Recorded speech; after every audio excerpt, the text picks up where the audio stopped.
청년 학생 선교 문화를 주도해온 선교한국 대회가 30년의 역사를 돌아보고 세계 복음화의 비전을 공유하는 자리를 마련했습니다. 장신대가 동성애 옹호 논란을 빚은 학생들을 지도하기 위해 발표한 교육 지침을 신학적으로 점검하는 자리가 마련됐습니다. 식탁 공동체 정신으로 남북 평화를 염원하는 제4회 바피스메이커 행사가 열렸습니다.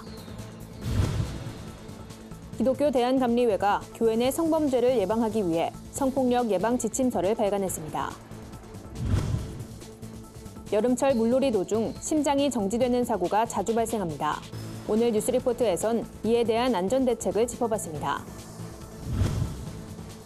서울 YMCA가 글로벌 시대에 발맞춰 4개국 아이들을 초청해 키즈 월드컵 행사를 개최했습니다. 안녕하십니까? 구티비 뉴스입니다. 30년을 맞은 선교한국 대회가 기념 집회 시간을 마련해 그동안의 발자취를 돌아봤습니다. 이 자리엔 선교한국을 통해 선교사가 된 이들이 참가해 눈길을 끌었는데요. 선교한국은 앞으로도 연합과 섬김의 정신을 바탕으로 국내를 넘어 세계 선교에 더욱 박차를 가하겠다는 계획입니다. 오현근 기자의 보도입니다. 선교한국이 30년간 청년 학생의 선교를 이끌면서 국내 선교 문화에도 많은 변화가 일어났습니다. 세계적 선교 흐름에 발맞춘 이슈 대응은 한국 교회뿐 아니라 아시아 지역의 많은 국가에서도 주목하고 있는 대회로 성장하게 했습니다. 선교한국은 젊은 청년들의 선교로 한 국가와 민족을 변화시킬 수 있다는 사실을 조선말 우리나라의 사례를 통해서 경험한 것처럼 청년 학생들에게 선교의 비전을 심어주고 선교 자원으로 동원하자는 취지로 1988년 처음 시작됐습니다.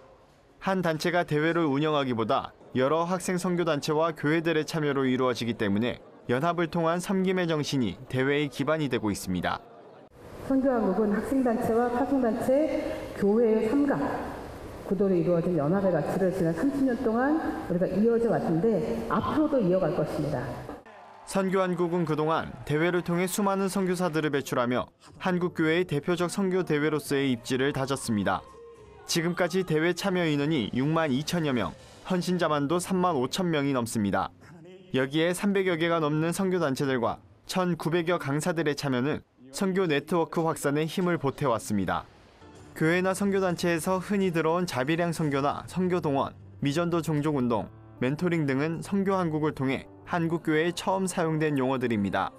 그만큼 선교한국 대회는 다양한 선교 전략과 함께 새로운 선교 문화 정착에 앞장서 왔습니다. 이 변화하는 세상에 어떻게 능동적으로 하나님 나라의 선포가 이루어지게 할 것인가. 이것이 우리의 엄청난 과제이고 우리를 격동시키는 하나님의 부르심일 것입니다. 이 자리에 모인 우리가 부르심을 받은 하나님의 사람들입니다. 선교한국은 앞으로도 동역의 가치를 소중히 여기고 청년들과 교회가 다시 모이는 대회가 되겠다는 포부를 밝혔습니다. 급변하는 사회 속에서 선교의 영역이 점점 좁아지는 지금 선교한국을 통한 다음 세대의 역할이 더욱 기대되고 있습니다. 구티비 뉴스 오현근입니다. 지난 5월 장신대 일부 학생들이 선보인 무지개 퍼포먼스가 논란이 됐었죠. 논란이 지속되자 장신대 측은 퍼포먼스를 진행한 학생들에게 징계를 내리고 교육 지침을 발표했는데요. 장신대의 교육 지침을 신학적으로 평가하는 자리가 마련됐습니다. 강연을 진행한 총신대 신학대학원 이상원 교수는 장신대의 교육 지침이 동성애 논쟁의 본질을 파악하지 못하고 있고 다양한 해석의 여지를 열어놨다고 지적했습니다. 이 교수는 장신대 교육 지침은 동성애 문제를 개인의 윤리적 차원에서 접근하고 있다며 동성애로 인한 보건 위생 문제, 사회적 구조 문제, 정통 기독교 교리의 훼손 문제 등 핵심적인 구조적 문제에 대해선 의도적으로 언급하지 않고 있다고 설명했습니다. 이어 동성애가 선천적인가 후천적인가의 문제를 가볍게 여기고 있다며 그 결과 동성애를 죄의 범주에서 배제하고 외적으로 드러나는 동성애 행위만 죄로 취급하는 오류를 범했다고 전했습니다. 이 밖에도 목회적 지침 부분에서 인용된 성경적 근거도 부적절하다고 평가했습니다. 또 동성애 대책을 위한 연구과제에서 제시한 동성애자들에게도 보장되어야 할 보편적 인권이 무엇을 의미하는지 명확히 밝혀야 한다고 조언했습니다. 남북의 병사들이 총칼을 내려놓고 식사교제를 하는 모습. 이 땅의 진정한 평화를 염원하는 바피스메이커 행사가 올해도 어김없이 진행됐습니다. 참석자들은 평화의 그날까지 캠페인을 전개해 나가겠다고 입을 모았습니다. 홍희연 기자가 보도합니다. 남한의 병사와 북한의 병사가 밥상머리에 앉아 서로에게 밥을 먹여주고 있습니다. 비록 상상력을 발휘한 뮤지컬 공연이지만 보는 이들의 마음을 뭉클하게 만들어주는 장면입니다. 다일 공동체는 올해로 4회째 이 같은 퍼포먼스와 캠페인을 이어나가고 있습니다. 우리 고유의 식사 문화를 통해 마음에서부터 남북 간 일치를 이루자는 취지입니다. 70년 동안 서로 총을 겨루고 있던 우리 남한의 아들, 북한의 아들들이 한 상에 둘러앉아 총 내려놓고 밥을 먹기 시작하면 이건 정말 온 세상의 평화가 이루어지는 때입니다. 이날 행사엔 다일 공동체와 바피스메이커 관계자들, 그리고 북녘 땅을 그리워하는 어르신들이 함께 참여했습니다. 이들은 최근 불고 있는 한반도 평화의 바람이 끝나지 않길 기원하며 남북의 위정자들에게 진정한 평화를 이룰 것을 강조했습니다. 남북 간의 새로운 합의를 따뜻한 밥상에서부터 만들어내어 평화 통일의 의지를 7천만 결의 앞에 보이기를 강력히 촉구한다. 촉구한다. 행사는 대형 쌀독에 남북이 함께 먹을 쌀을 붓는 퍼포먼스로 마무리됐습니다. 참석자들은 매년 차곡차곡 쌀을 모은다면 언젠가는 남북이 함께 밥을 지어 먹을 날이 올 것이라며 머지않은 날 꿈이 이루어지길 바란다고 입을 모았습니다. 구티비 뉴스 홍우연입니다. 기독교 대한감리회가 교회 내 성범죄 문제를 예방하기 위해 성폭력 예방 지침서를 발간했습니다. 이번 지침서엔 피해자들의 목소리를 담은 구체적인 대응 매뉴얼이 담겼습니다. 감리회 성폭력 예방 지침서는 크게 두 파트로 구성됐습니다. 일부에선 교회가 양성평등한 공동체를 운영하고 있는지 돌아보고 양성평등을 실천하기 위한 구체적인 지침 내용이 수록됐습니다. 2부에선 교회 내 성폭력의 개념과 유형을 비롯해 교회에서 발생하는 성폭력의 특성에 대해 설명합니다. 또 성폭력 대처 매뉴얼, 피해자를 위한 법률적, 의료적, 목양적, 심리적 지원 등 실질적인 대책 방안 등이 담겼습니다. 집필을 맡은 감리교 양성평등위원회 홍보연 목사는 교회 내 성폭력 피해자들의 목소리를 들어보고 피해자들의 입장에서 필요한 매뉴얼을 담았다며 이번 지침서가 성폭력 근절을 위해 유용하게 쓰임받길 바란다고 설명했습니다. 성폭력 예방 지침서는 감리교 선교국 온라인 홈페이지를 통해 누구나 무료로 다운받을 수 있습니다. 뉴스 리포트입니다. 본격적인 휴가철에 접어들면서 물놀이 사고가 잇따르고 있습니다. 해마다 35명 정도가 물놀이를 하다 사망한다고 하니 안전에 대한 각별한 주의가 필요한데요. 물놀이 사고에서 가장 중요한 초동 조치는 심폐소생술입니다. 실제로 한 연구 결과에 따르면 안전요원이 배치된 수영장에서 심정지 환자의 생존율이 강이나 호수보다 4배나 높은 것으로 나타났습니다. 하지만 물놀이 사고 발생 시 목격자가 직접 심폐소생술을 하는 비율은 8.7%, 55%에 달하는 스웨덴, 27%인 일본에 비해 훨씬 낮습니다. 심정지 환자 생존율도 마찬가지인데요. 올여름 물놀이를 계획하고 있다면 안전수칙과 대처 요령을 미리 배워두는 건 어떨까요? 자세한 내용 한진식 기자가 취재했습니다.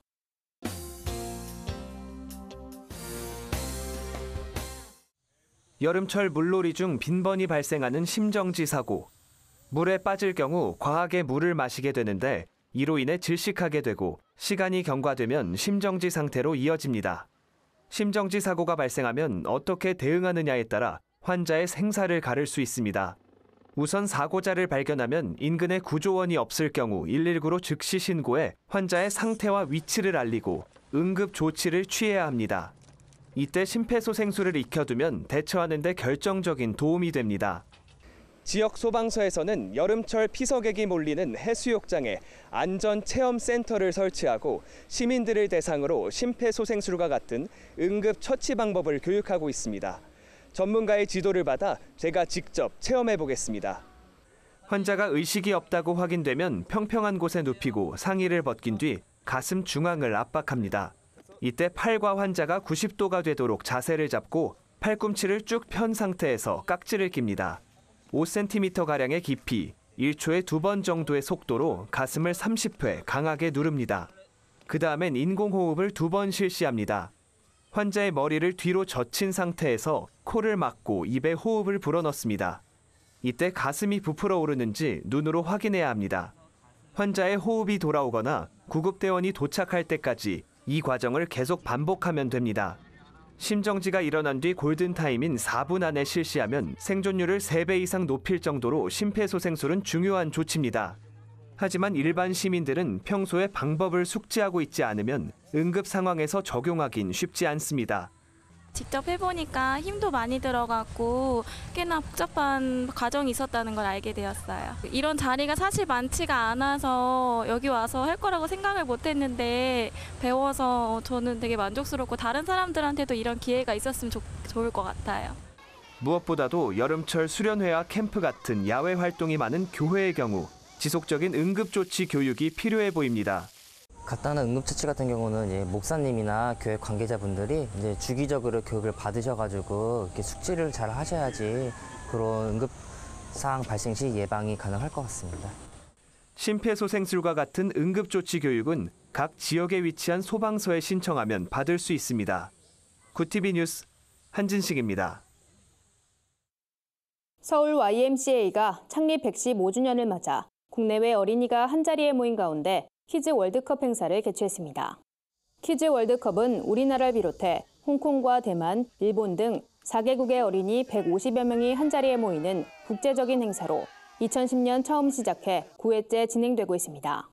서울 YMCA는 참가한 어린이들이 타문화를 이해하고 글로벌 리더십을 가질 수 있도록 다양한 프로그램들을 마련했습니다.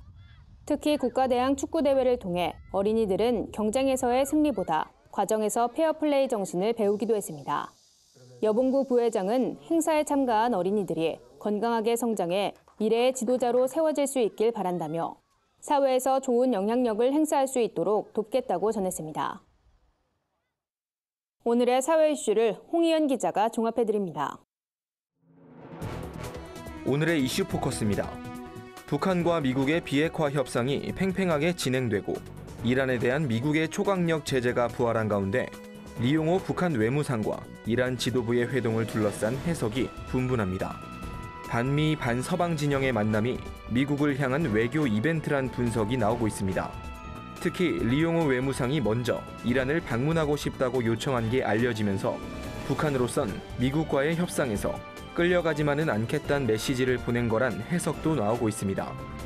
이에 대해 마이크 폼페이오 미 국무장관은 자신의 SNS에 우리의 동맹과 동반자들은 이란 지도부를 거부하는 미국에 동참해달라고 밝히며 간접적 경고 메시지를 밝혔습니다. 문재인 대통령의 국정 지지도가 취임 후 처음으로 60% 선 밑으로 내려갔다는 여론조사 결과가 발표됐습니다. 리얼미터 조사 결과에 따르면 문 대통령의 지지도는 지난주보다 5.2%포인트 하락한 58%로 나타났습니다. 리얼미터는 김경수 경남지사의 드루킹 특검 출석 관련 보도와 정부의 전기요금 정책이 기대감에 미치지 못하면서 이 같은 결과가 나온 것으로 풀이된다고 분석했습니다. 한편 정당 지지율은 민주당이 40.1%, 자유한국당 19%, 정의당 14.5%를 기록했습니다. 기록적인 폭염이 이어지는 가운데 단순 시비나 행패, 주취 소란 사건이 잇따라 발생하면서 112 신고도 폭증하는 것으로 나타났습니다. 경기 남부지방경찰청에 따르면 최근 석 달간 112 신고 접수 건수는 매달 증가세를 보이고 있습니다. 지난 1월과 2월에 비해 30% 이상 늘어난 수치입니다. 경찰은 더위로 인한 짜증이나 화가 시비로 이어지는 경우가 많아 단순 폭력 사건이 증가했다고 설명했습니다. 구TV 뉴스 홍우연입니다.